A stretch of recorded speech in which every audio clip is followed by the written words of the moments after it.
Hello, everyone. Welcome to Sex is Medicine. I am your host, Devi Erickson, and I am delighted to be here with you once again for another juicy and enriching conversation about sexuality, spirituality, pleasure, and personal growth. As you can see, I'm here alone with you this evening. If you can't see me, you can hear me, and you'll hear just me for the rest of this episode. And I wanted to be here on my own this evening because I realized that I have never done an episode about Tantra. I've never done an episode sharing with you what Tantra is according to my training and the tradition that I was trained in. And I haven't ever shared with you my own story of healing through Tantra. I've shared that on a variety of different summits and other people's podcasts, but I've never shared that story with you, my wonderful audience. And so I wanted to take this opportunity to discuss what Tantra is, what Tibetan Tantra is, what Tibetan 5-element Tantra is, and share with you how I came to this path of healing and transformation that led me to be here with you today. So I will share, so I began my Tantra journey back in late 2007, early 2008, when I was first introduced to non-sexual Tibetan 5-element Tantra.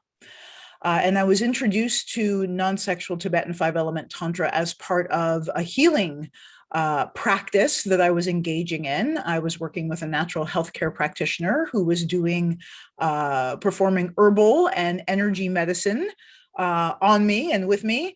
And he introduced the Tibetan 5-element practices, the meditation practices, and some of the non-sexual energy healing methods as a way to support and facilitate my healing, my physical healing, my emotional healing. And that was my first introduction to this concept of Tantra being a form of healing. This idea of Tantra being a form of energy medicine. Up until that point, I was not familiar with Tantra at all. I was not part of the Neo-tantra crowd.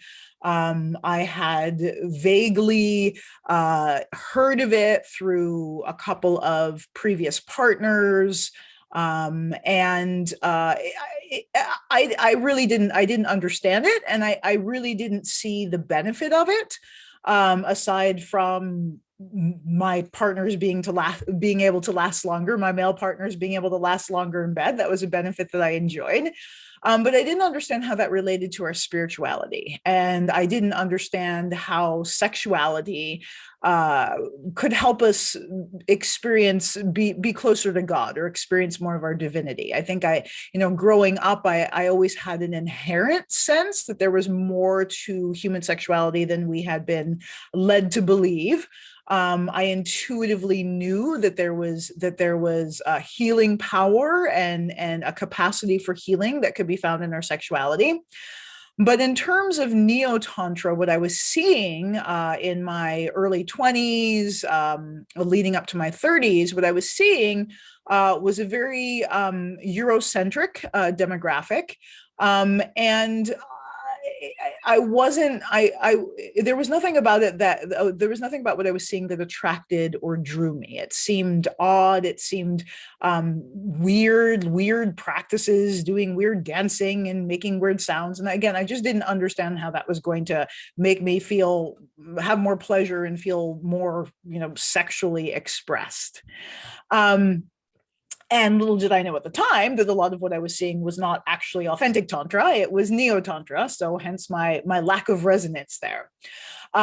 So when I was introduced to the Tibetan 5-element healing practices, it was under this umbrella of authentic Buddhist Tantra.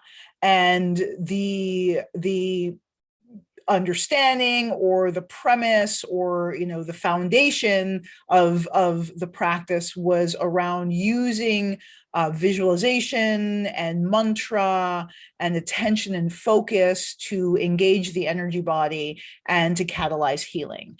And I saw results almost instantly. So that's really what sold me on this whole tantra thing, is the embodied and tangible results that I experienced from doing the non-sexual practices almost instantly, seeing results almost instantly from engaging in non-sexual tantra.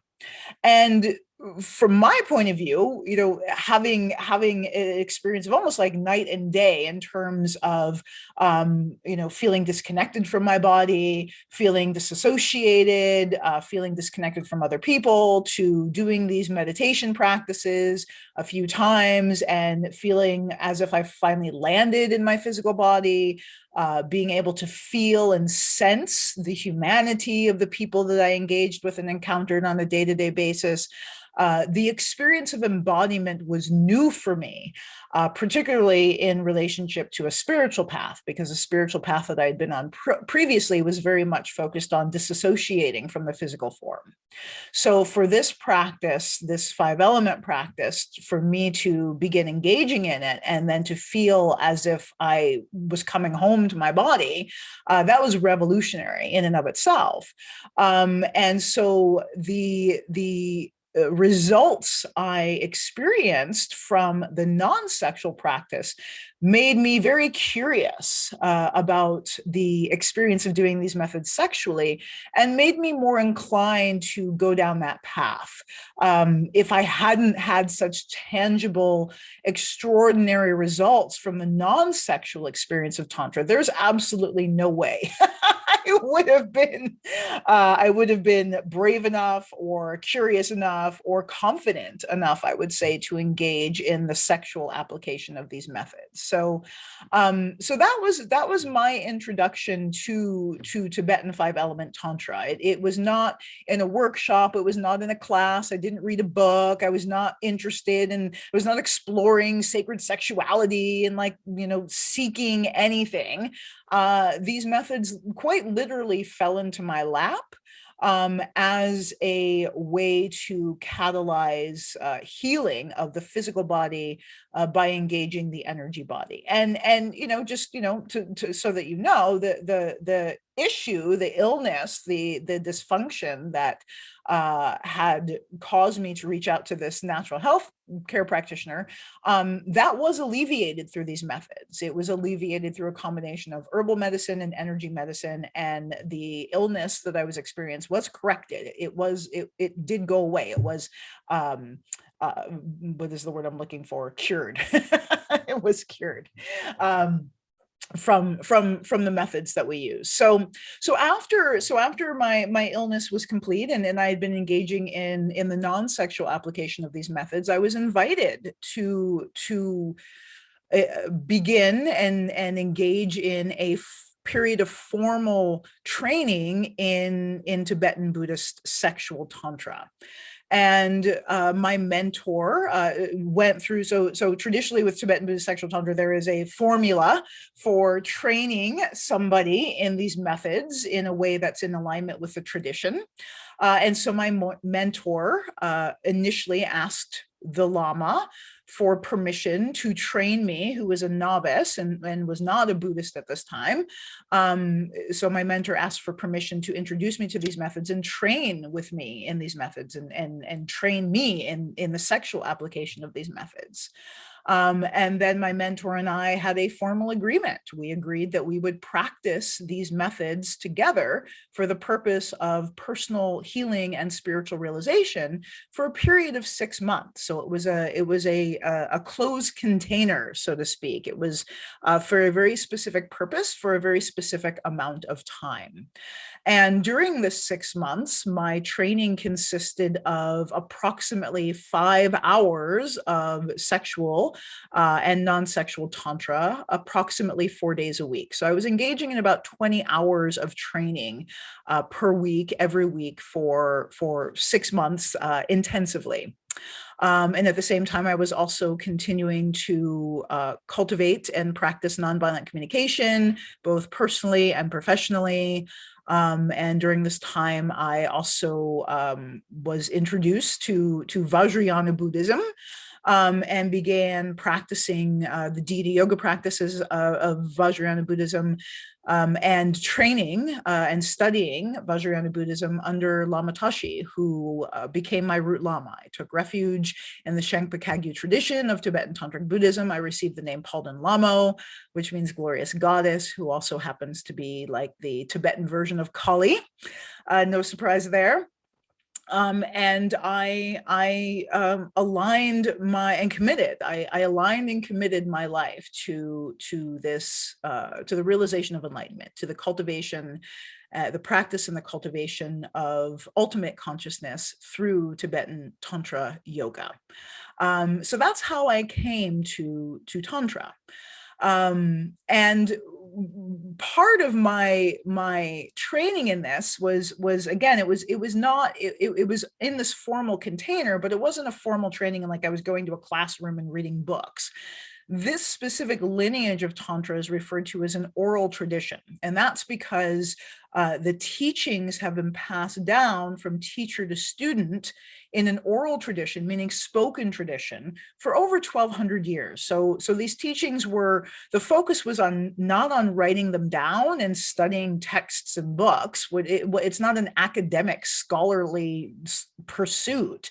It is a path of embodiment. It's about receiving the teachings from a qualified Lama or a qualified teacher, utilizing the methods that they introduce you to, and having your own wisdom awareness arise literally from the inside out, literally from the cells out. And part of the reason that this is such a a trusted path of transmission is that the understanding that when we come to Vajrayana Tantra specifically, it's because we have done these practices in previous lifetimes. This is not our first rodeo, so to speak. And when we are introduced to the methods and the practices in our successive lifetimes, it begins to awaken the wisdom that we've accumulated throughout all of our existence. And so we're not starting from square one. We're literally building upon every lifetime that we've ever practiced before. So when we start doing these methods, it begins to awaken the wisdom that is encoded in our DNA. It begins to allow us to tap into our very subtle mind, the part of our consciousness that transfers from lifetime to lifetime. And we begin to gain access to our accumulated knowledge, our accumulated wisdom. I think they call it the Alaya consciousness in Tantric Buddhism, which is the universal consciousness that we're able to tap into and access as we shed those obstructions and attune and align our consciousness with its universal nature. So that wisdom comes flooding through and pouring forth as a result of your practice. So there's a lot of trust and faith built in to the way these methods have been translated and transferred and cultivated throughout the millennia. So my introduction to these methods and my training in these methods was done literally at the feet of my root Lama and at the feet of my mentor. And so I went to Dharma classes twice a week with my mentor and studied with my root Lama. And then in between the Dharma classes, I cultivated the sexual application of these tantric methods with my mentor.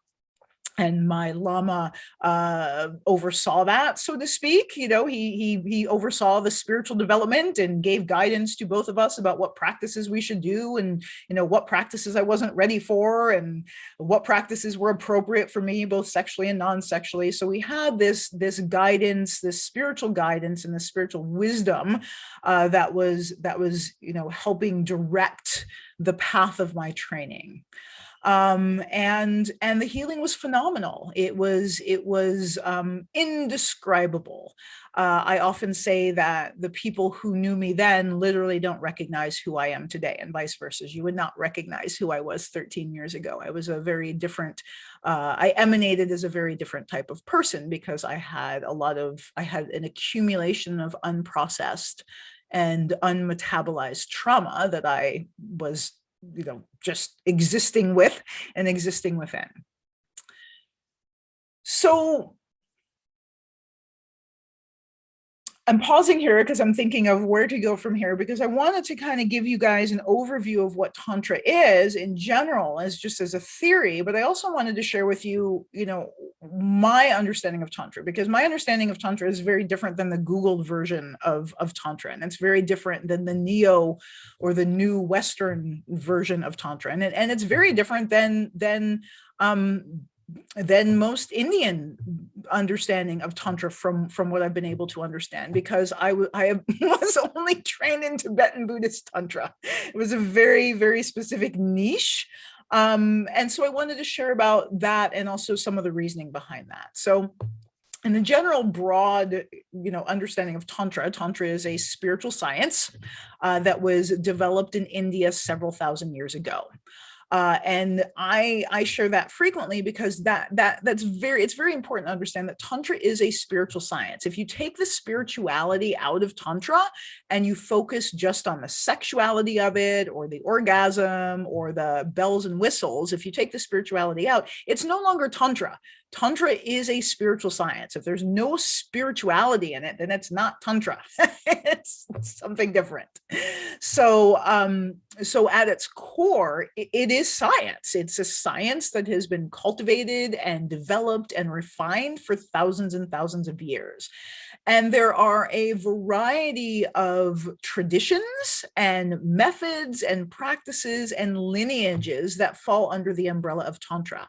And there are times when there's crossover for sure, but there's a lot of differences. And I think that a lot of people who aren't trained in traditional Tantra, and even some who are trained in traditional Tantra that aren't exposed to, Buddhist Tantra, don't really understand how vastly and radically different Tibetan Buddhist Tantra is from many emanations of even traditional Indian Tantra. And I'll get into those differences a little bit later, or maybe in a different podcast. But I just wanted to really kind of, cement that in, that even under the umbrella of Tantra, even under the umbrella of traditional Tantra, there are a tremendous amount of differences and variances between the lineages and the traditions of practice.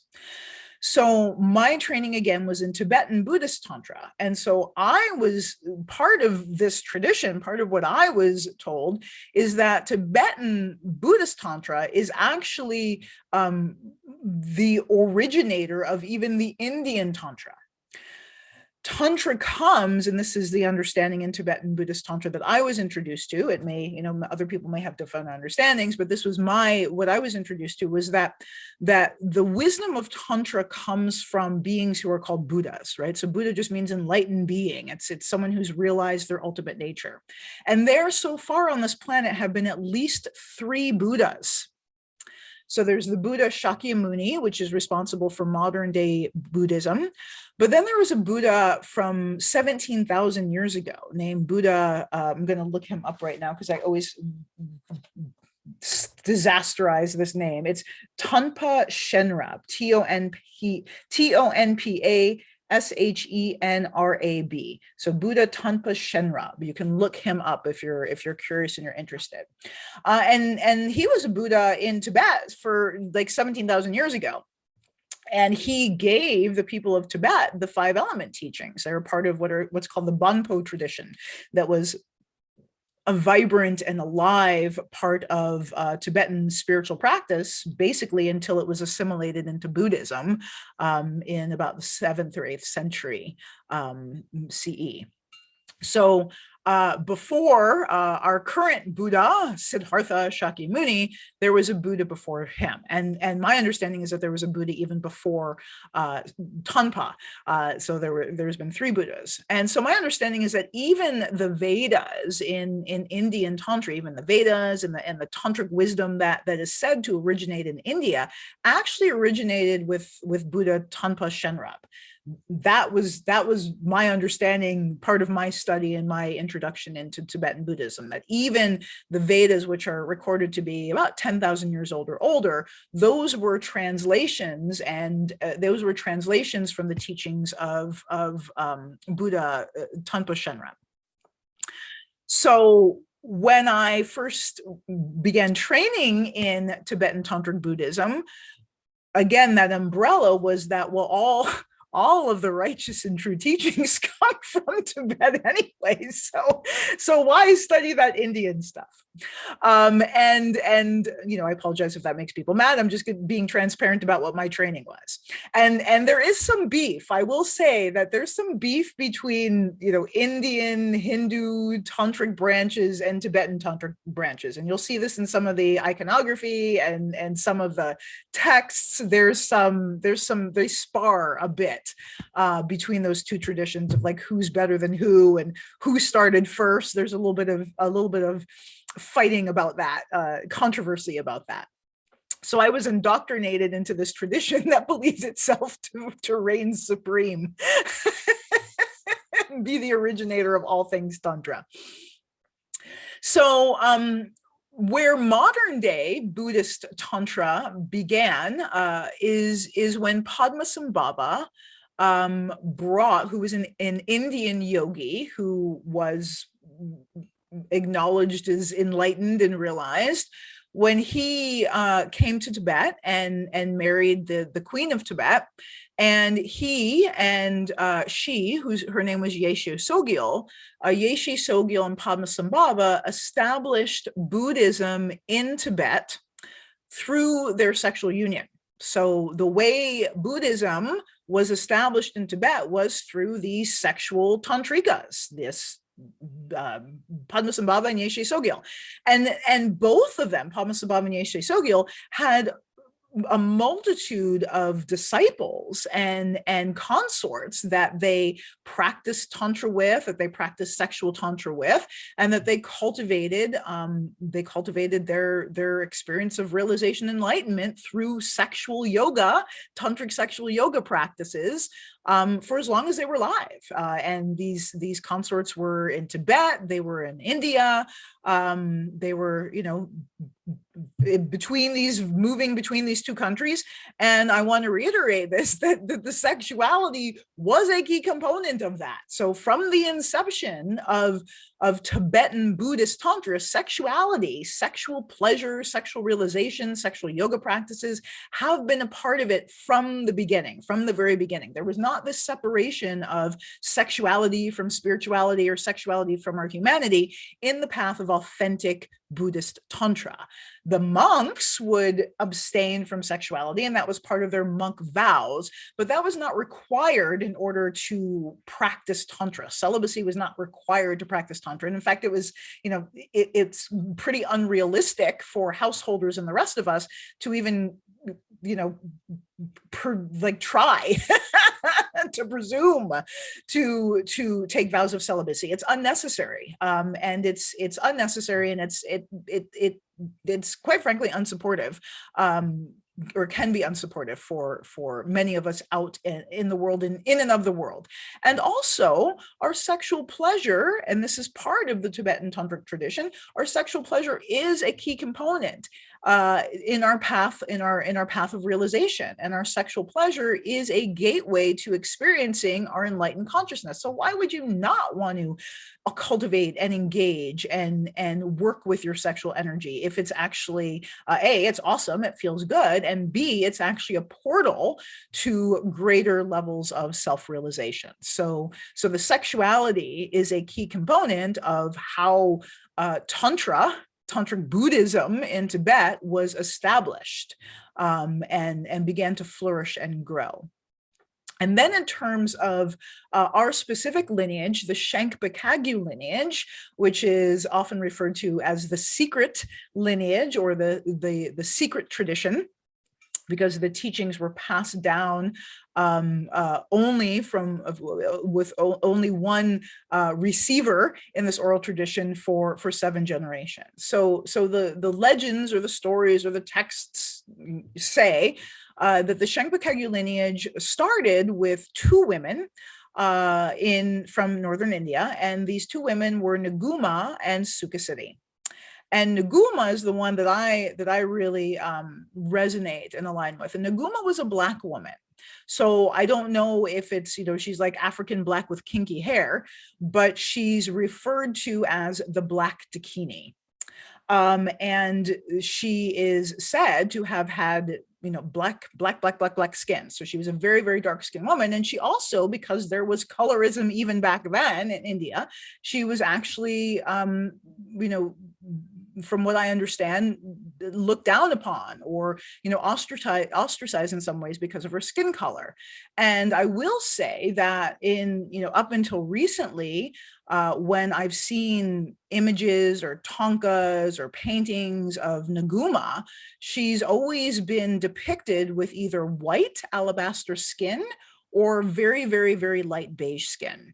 So it hasn't been until recently that I've encountered images of Naguma that show her with dark skin. And even in that case, it's not as black, as dark as the text and the tradition says that she was. So for me, as a Black woman, biracial Black woman, for me, I find that very empowering to know that the founder of the lineage of Tantra that I was initiated into and trained into is and was a Black woman.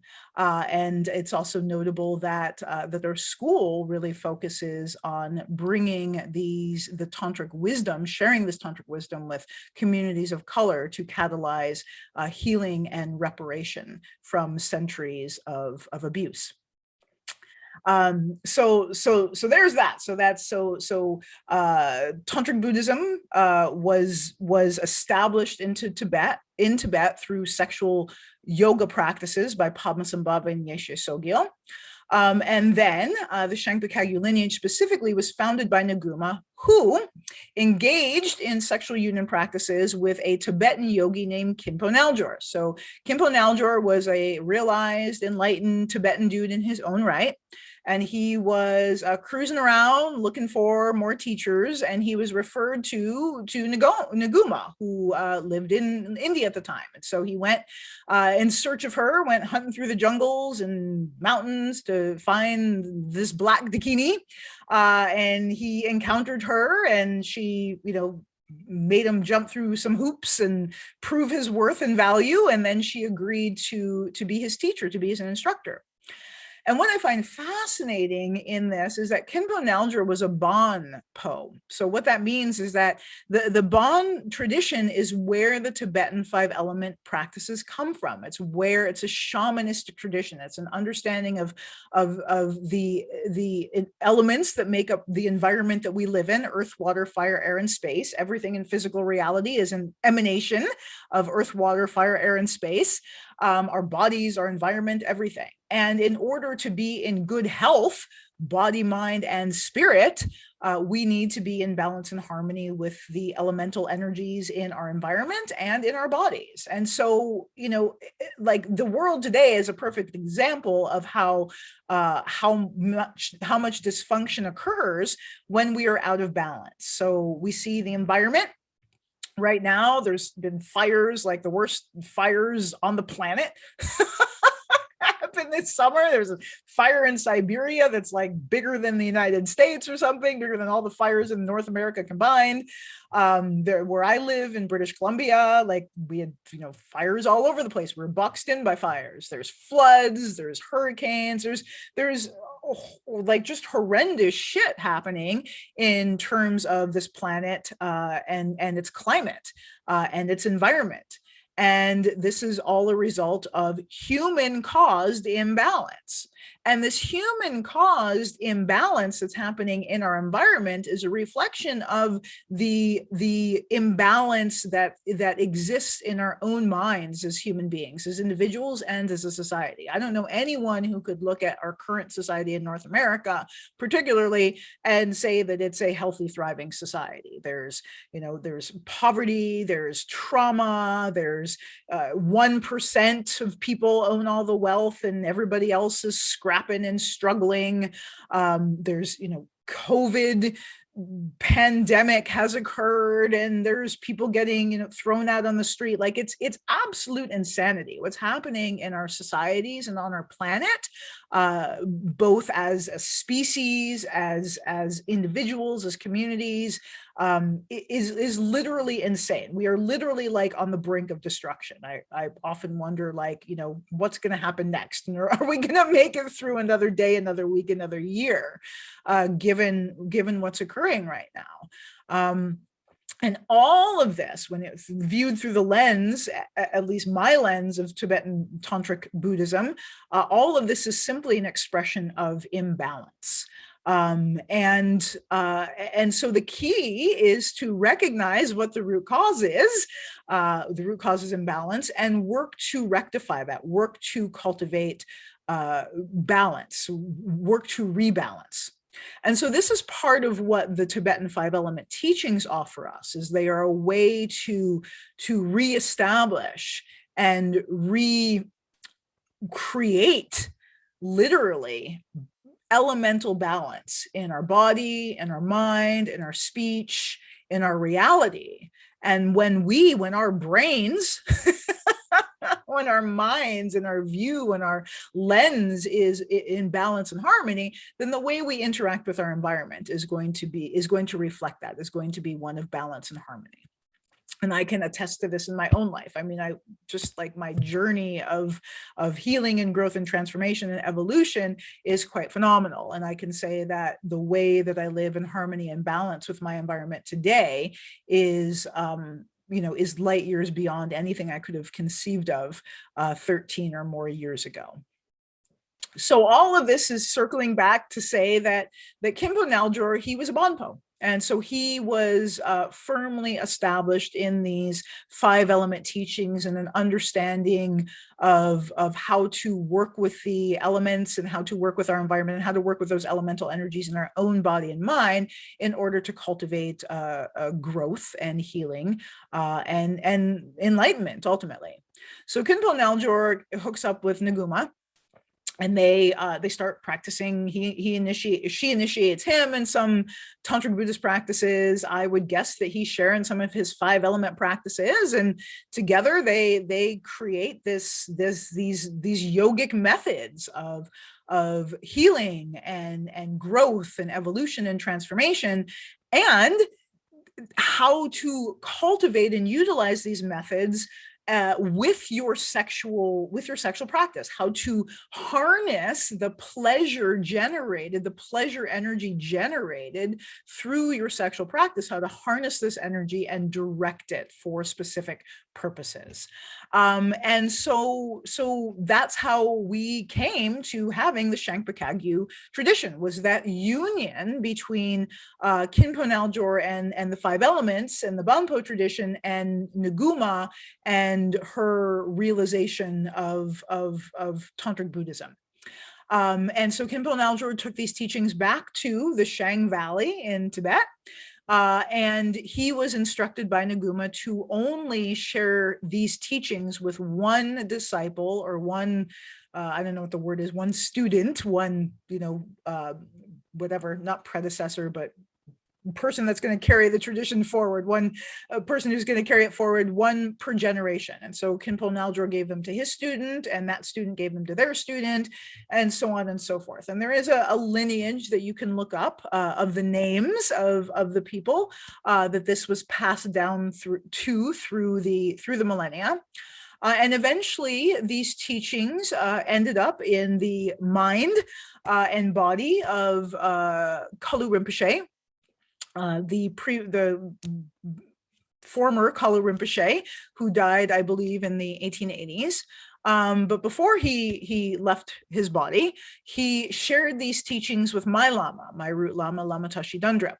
And Kala Rinpoche shared the 5-element healing meditations with Lama Tashi, and he also shared the sexual application of the 5 elements with Lama Tashi. And from what I understand, it was the first time that they had ever been shared with a Westerner, because Lama Tashi is a Western dude. And it's also the first time in 50 years that Kala Rinpoche had ever shared those teachings with another, because Kala Rinpoche was a monk.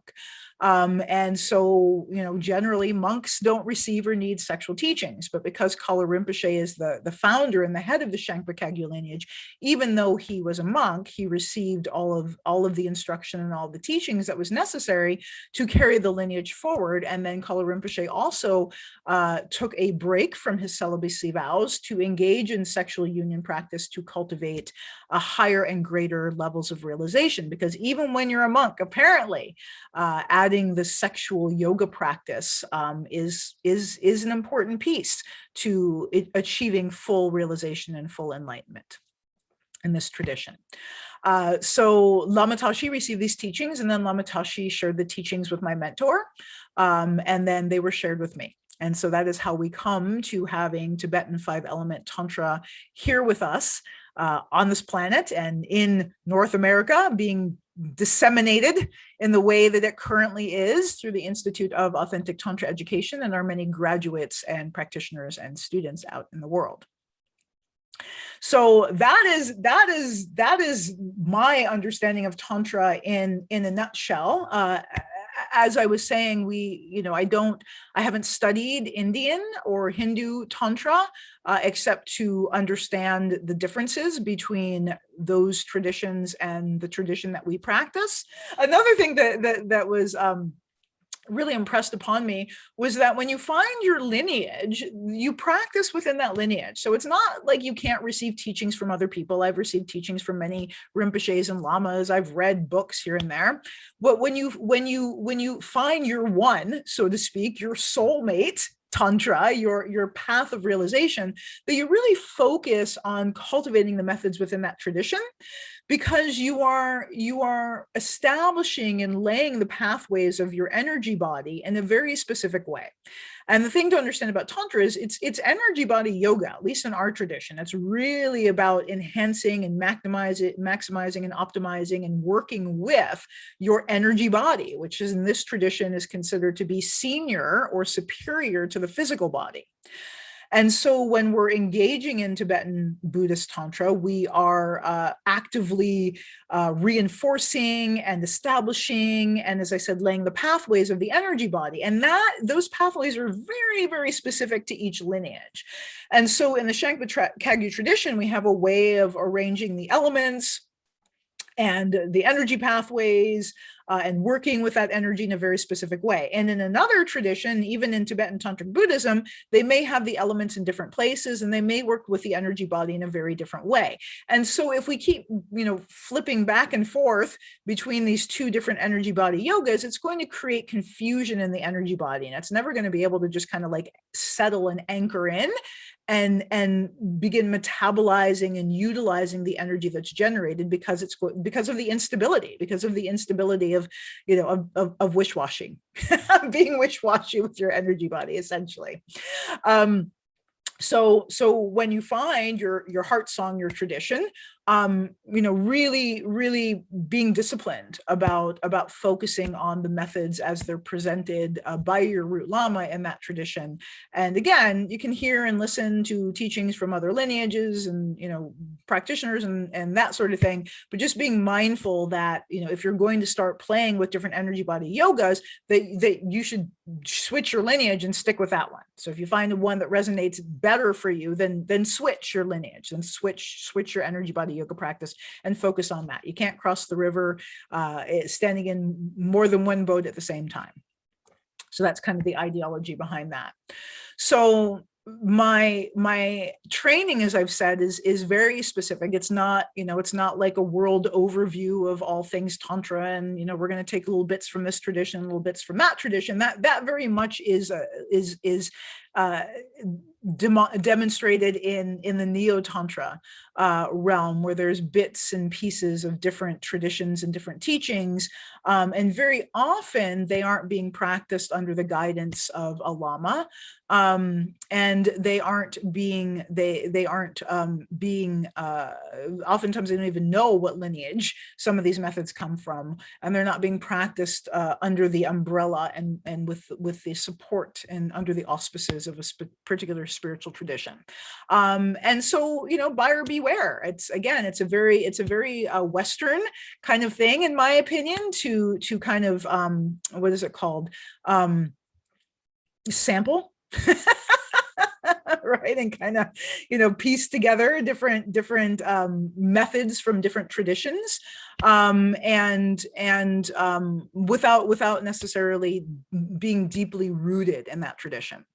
And so what I will say about what I practice, because it's Tibetan tantric Buddhism, but also we draw upon the Taoist tradition, and so under the umbrella of my training, we did source from other traditions that had been documented and verified as complementary with Tibetan tantric Buddhism, so Tibetan tantric Buddhism specifically.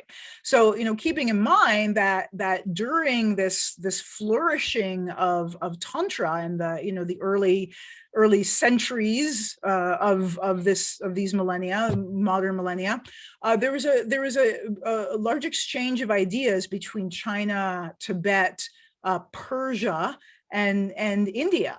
And there were medical conferences where the doctors, like in 700 CE, there were medical conferences where they had doctors from China and Tibet and India and Persia and the Middle East come together and share and exchange ideas and methods and practices.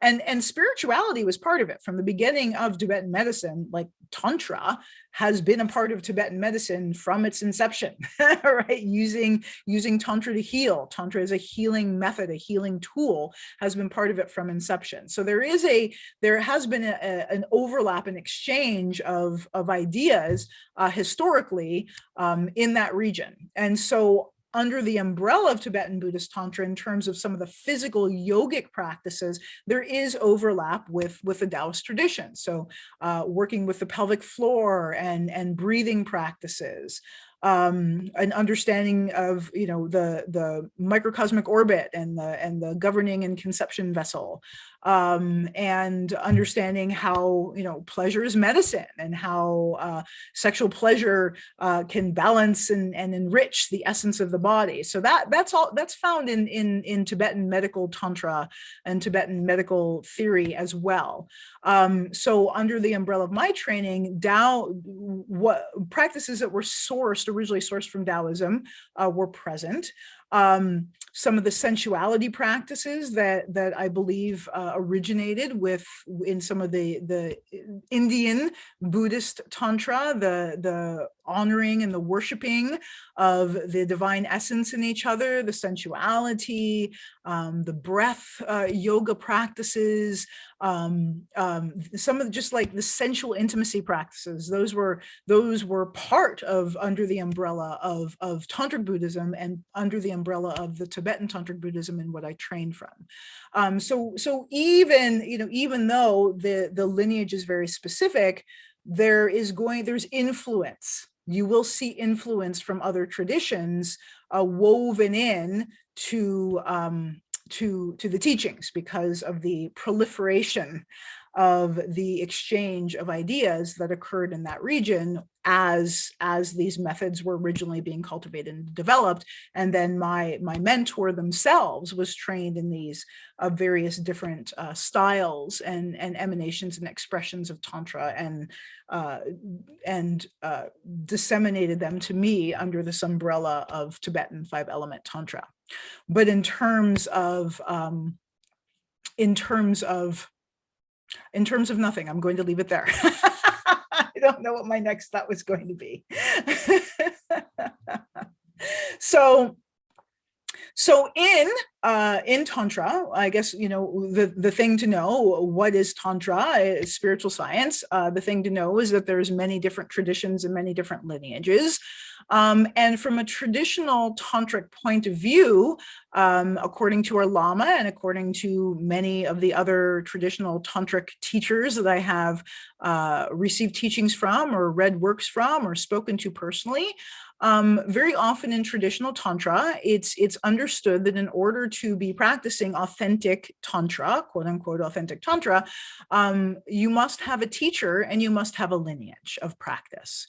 And so it is suggested that when we as Westerners are engaging or exploring tantra for sexual enrichment or life enrichment or healing or realization or whatever, that we ensure that whoever we are learning from and training with is able to share and correctly and accurately share with you who their teacher is and what their lineage is. And as our Lama says, if they don't have a teacher and they don't have a lineage, then they're not practicing authentic Tantra. And that's the nature of the game here in the West.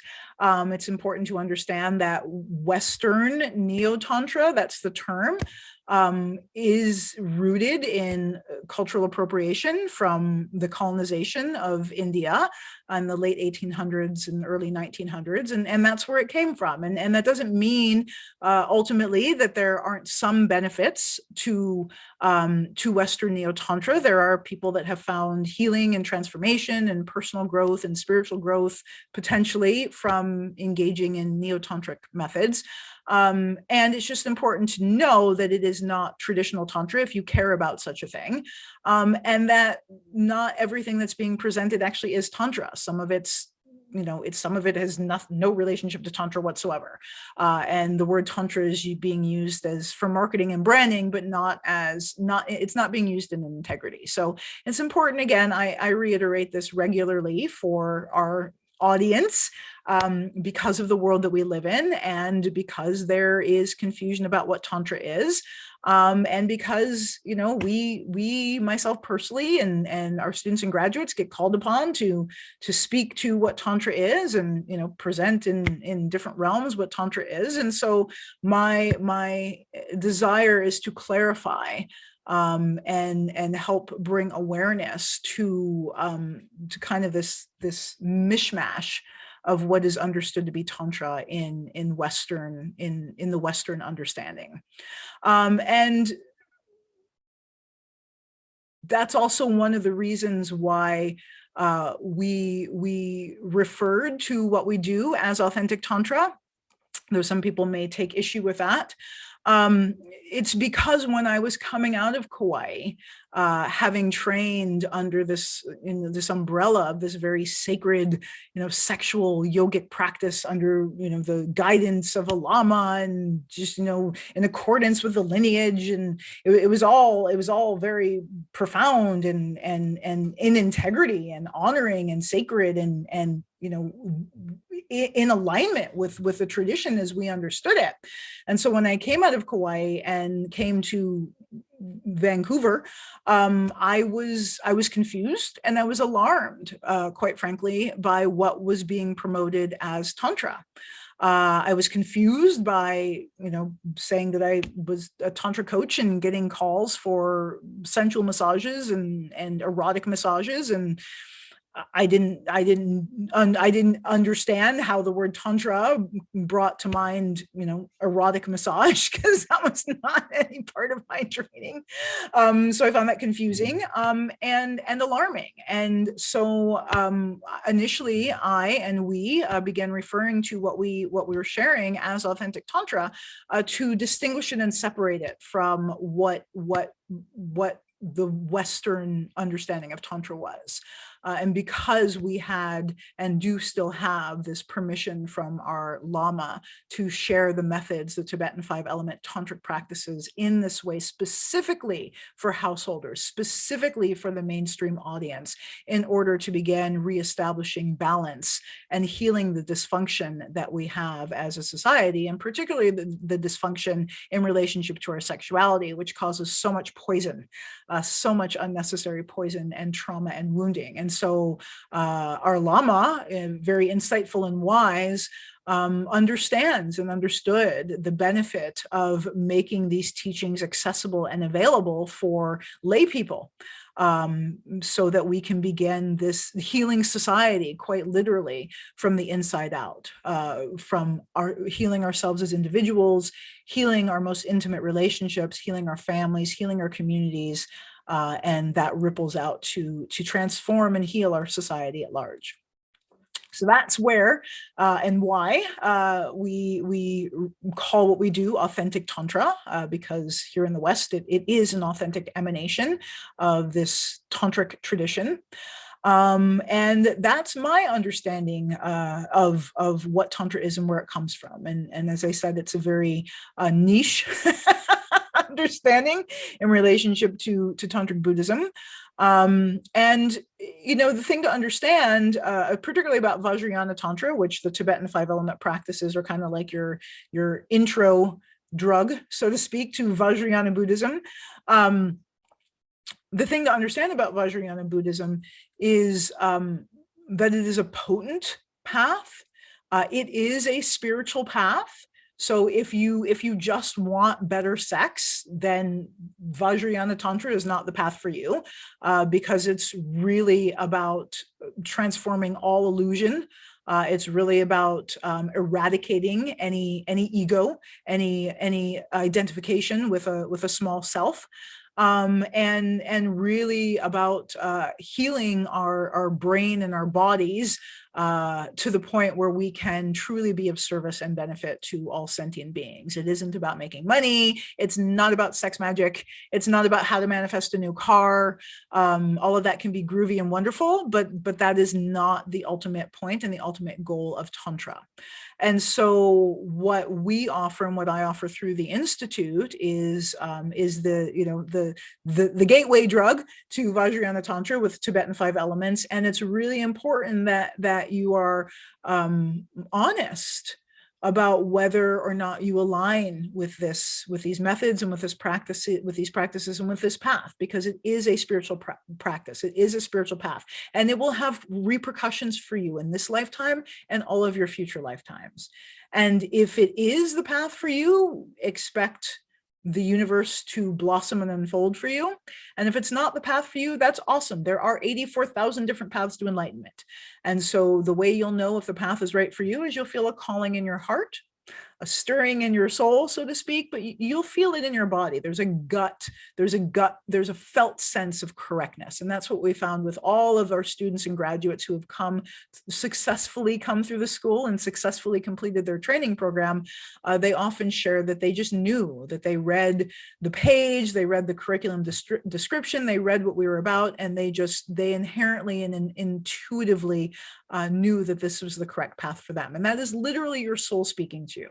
When that happens, that is literally your divine wisdom recognizing the correct path of realization for you as an individual consciousness in this universe.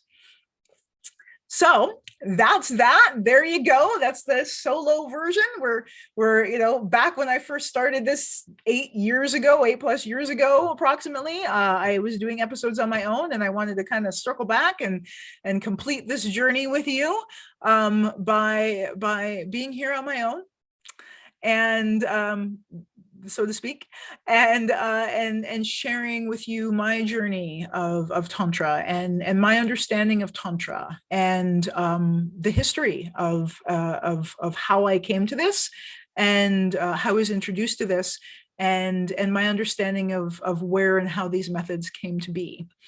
So thank you so much. I hope you enjoyed this episode. Please feel free to leave us a comment and let us know your thoughts.